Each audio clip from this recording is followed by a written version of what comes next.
ನಮಸ್ತೆ ನನ್ನ ಪ್ರೀತಿಯ ಕನ್ನಡಿಗರೇ, ಗುರುವಾರದ ಬ್ಲಾಗ್ ಇದು. ವಿಡಿಯೋನ ಲೇಟಾಗಿ ಅಪ್ಲೋಡ್ ಮಾಡ್ತಾಯಿದ್ದೀನಿ, ಕ್ಷಮೆ ಇರಲಿ.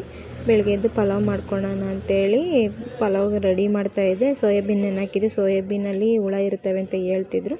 ಅದಕ್ಕೆ ಕ್ಲೀನ್ ಮಾಡಿಕೊಂಡು ಪಲಾವ್ ಒಂದು ಕಡೆ ಮಾಡ್ಕೊತಾ ಇದ್ದೆ. ಬೇಗ ಬೇಗ ಆದರೆ ವಾರ ಮಾಡ್ಕೊಬೋದಲ್ಲ ಅಂಥೇಳಿ ಸ್ಕೂಲು ಕಾಲೇಜಿಗೆ ಕಳಿಸ್ಬಿಟ್ಟು ನನ್ನ ಕೆಲಸನ ಸ್ಟಾರ್ಟ್ ಮಾಡ್ಕೊಳ್ಳೋಣ ಅಂತೇಳಿ ಬಿಡಿ ಹೂವು ತೊಗೊಂಬಂದಿದ್ದೆ. ಬಿಡಿ ಹೂವು ಕಟ್ಟೋಣ ಅಂತೇಳಿ ಕಟ್ತಾಯಿದ್ದೆ. ಯಾಕಂದರೆ ಹೊರಗಡೆ ತೊಗೊಂಬರ್ಬೋದು ಕಟ್ಟಿರೋ ಹೂವು, ಒಂದು ಮೊಳ ಬಂದು 50-60 ಹೇಳ್ತಾರೆ. ಅದಕ್ಕೆ ನಾನೇ ಮನೇಲಿ ಬಿಡಿ ಹೂವು ತೊಗೊಂಬಂದು ಕಟ್ಟಿ ಕಾಲೇಜು ಸ್ಕೂಲ್ಗೆ ಹೋದ್ರು ಅವರು. ಇನ್ನು ನನ್ನ ಕೆಲಸ ಸ್ಟಾರ್ಟ್, ಇನ್ನು ತೊಳೆಯೋದು ಬಳಿಯೋದು ಇರುತ್ತಲ್ಲ. ಅಡುಗೆ ಮನೆ ಕ್ಲೀನ್ ಮಾಡಿಕೊಂಡೆ ಒಂದು ಕಡೆಯಿಂದ, ಆಮೇಲೆ ರೂಮು, ಅಡುಗೆ ಮನೆ ಆದಮೇಲೆ ರೂಮು, ಹಾಲು, ಕಿಚನು ಎಲ್ಲ.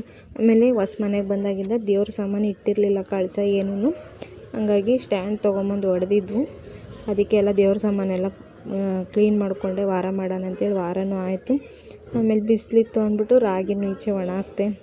ತುಂಬಾ ಬಿಸಿಲಿತ್ತು, ಒಣಕೊಳ್ಳಿ ಹಸಿಟ್ಟು ಫುಲ್ ಖಾಲಿ ಆಗಿಬಿಟ್ಟಿತ್ತು. ಅದಕ್ಕೆ ರಾಗಿನ ಕೈ ಆಡ್ತಾಯಿದ್ದೆ. ವಾರನೂ ಆದಮೇಲೆ ಅಲ್ಲೇ 12 ಗಂಟೆ ಆಗಿತ್ತು, ನಂದು ವಾರ ಆಗಿ ತಿಂಡಿ ಮಾಡೋಷ್ಟೊತ್ತಿಗೆ. ಅಷ್ಟರೊಳಗೆ ರಾಗಿನೂ ಒಣ ಹಾಕ್ತೆ ಬಿಸಿಲಿಗೆ. ಸಂಜೆ ಹೋಗಿ ಮಿಲ್ಗೆ ಹಾಕ್ಸ್ಕೊಂಬರೋಣ ಅಂತೇಳಿ ಸಂಜೆ ಮಿಲ್ಗೆ ಹೋಗ್ಬತ್ತು. ಒಂದು ಸ್ವಲ್ಪ ಕೆಲಸನೂ ಇತ್ತು, ಕೆಲಸನೂ ಬಂದು ಟೈಮಲ್ಲೇ 8:15 ಆಗ್ತಾ ಬಂದಿತ್ತು. ಅದಕ್ಕೆ ಒಂದು ಸೈಡ್ ಮುದ್ದೆಗಿಟ್ಟು ಅತ್ಲಿಂದನೇ ನುಗ್ಗೆಕಾಯಿ ತೊಗೊಂಬಂದಿದ್ದೆ. ನುಗ್ಗೆಕಾಯಿ ಬೇಳೆ ಹಾಕಿ ನುಗ್ಗೆಕಾಯಿ ಸಾರು ಮಾಡಿದೆ. ಈ ವಿಡಿಯೋ ಯಾರ್ಯಾರಿಗೆ ಇಷ್ಟ ಆಯಿತು ಲೈಕು, ಕಮೆಂಟು, ಶೇರ್ ಮಾಡಿ, ಸಪೋರ್ಟ್ ಮಾಡಿ, ಸಬ್ಸ್ಕ್ರೈಬ್ ಆಗಿ. Thank you.